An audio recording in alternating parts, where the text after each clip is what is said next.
સાઈ રામ, જય શ્રી કૃષ્ણ, ઓમ નમઃ શિવાય। સ્વાગત છે મારી ચેનલમાં। ગરીબું વેલકમ। કેમ છો બધા? મજામાં? ઠંડીની સિઝન ચાલી રહી છે અને કાંઈનું કાંઈ ચાય સાથે ખાવાનું મન થતું હોય છે ઠંડીમાં। તો મેં વિચાર્યું કે કેમ ના આ મેથીની રેસીપી તમારી સાથે શેર કરું। તો ચાલે રેસીપીની શરૂઆત કરીએ।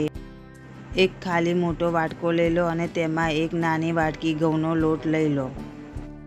હવે લોટમાં જરૂરિયાત પ્રમાણેના મસાલા નાખશું। તો 1 ચમચી જીરું, 1 ચમચી ધાણા જીરું, અડધી ચમચી હળદર અને 3 ચમચીની આસપાસ ધોળા તલ, 1 ચમચી લાલ મરચાંનો પાવડર, અડધી ચમચી મરીનો પાવડર અને 2 મોટી ચમચી ભરીને આપણે મેથી નાખશું। આ મેથી મેં ઘરે બનાવી હતી અને તડકામાં સુકાવી લીધી। સ્વાદ પ્રમાણે આપણે મીઠું નાખશું। 2 ચમચી તેલ મોયણ માટે અને 1 ચમચી લસણની પેસ્ટ અને અડધી ચમચી આદુની પેસ્ટ નાખશું અને આ બધી વસ્તુને સારી રીતના આપણે મિક્સ કરી લઈશું, જેથી બધી વસ્તુ એકબીજા સાથે સારી રીતના મિક્સ થઈ જાય લોટની સાથે। હવે જરૂરિયાત પ્રમાણે થોડું થોડું પાણી નાખતા જઈશું અને મીડિયમ કઠણ લોટ બાંધશું। આપણે આ લોટ મીડિયમ કઠણ બાંધવાનો છે, બહુ ઢીલો લોટ કરવાનો નથી। તેથી તમને જેમ દેખાઈ રહ્યો છે એ પ્રમાણે થોડું થોડું પાણી નાખતા જઈશું અને લોટ બાંધતા જઈશું। તો આપણો આ લોટ બંધાઈને તૈયાર છે। તો હવે આપણે તેમાં 1 ચમચી તેલ નાખશું અને લોટને સારી રીતના તેલ સાથે મસળી લઈશું। આપણો આ લોટ સારી રીતના મસળાઈ ગયો છે તો આપણે તેને ઢાંકી લઈશું અને 10 મિનિટ માટે રેસ્ટ આપશું।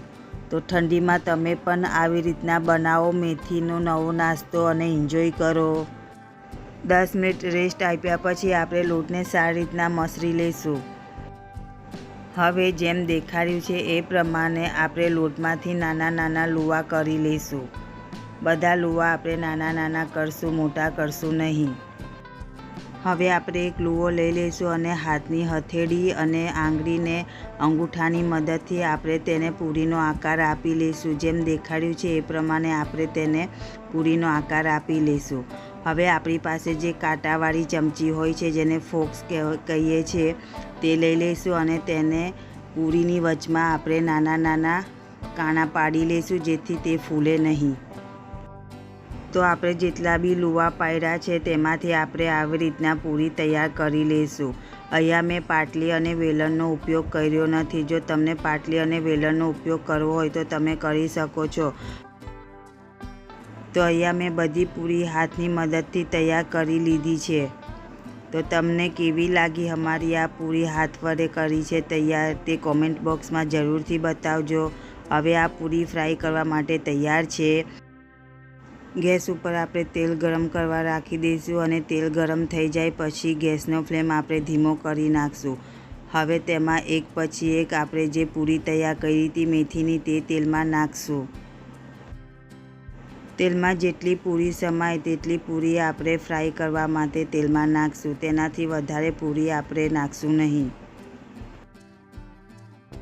ધીમી આંચ ઉપર થોડી મિનિટ પછી આપણે પૂરીને ઉપર નીચે કરીને પલટાવીને લાઇટ ગોલ્ડન બ્રાઉનની થાય ત્યાં સુધી આપણે તેને તળી લઈશું।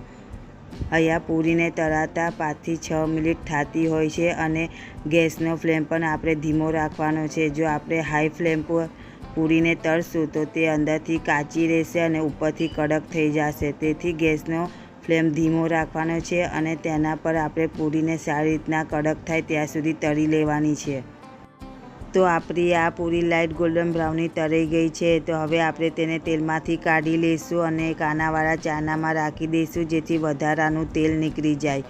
હવે જે બાકીની પૂરી પણ છે તેને આવી રીતના આપણે તળી લઈશું અને તૈયાર કરી લઈશું તળીને। તો આપણી આ બધી પૂરી ફ્રાય થઈ ગઈ છે તો આપણે તેને એક વાડકામાં કાઢી લઈશું। જો વાડકામાં નાખતા જ તમને ખબર પડી જશે કે કેવો ફાઇન અવાજ આવે છે, તો આપણી આ પૂરી ખાવામાં કેવી ફાઇન થઈ હશે। હવે આપણે આ પૂરીને એક પ્લેટમાં કાઢી લઈશું। તમારા ઇન્ડિયામાં ઠંડી બહુ છે તો થોડી ઠંડી અમારા ટાંઝાનિયા ગામમાં બી મોકલાવજો। અહીંયા બહુ ગરમી છે। આ પૂરી બહુ ગરમ છે તો આપણે તેને થોડી ઠંડી થવા દઈશું। ટન તો આપણી આ પૂરી ઠંડી થઈ ગઈ છે। તો આપણી આ મેથીની પૂરી ક્રિસ્પી અને ક્રન્ચી કેવી ફાઇન બની છે હું તમને ખાઈને પણ દેખાડું છું. તો તમે પણ આવી રીતના ઘરે બનાવો ઠંડીની મોસમમાં અને ચાય સાથે એન્જોય કરો.